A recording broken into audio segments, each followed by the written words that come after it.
New गाड़ी है 3 cylinder का टार्बो पेट्रोल।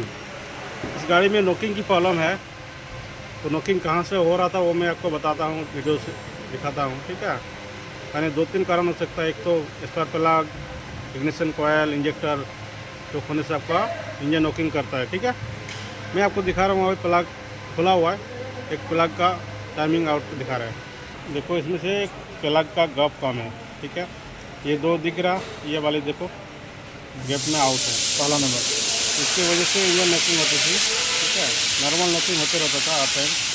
तो प्लग का गैप जो है एक्चुअल होना चाहिए 8 से 9 mm। ठीक है, thank you ji, like comment कर देना।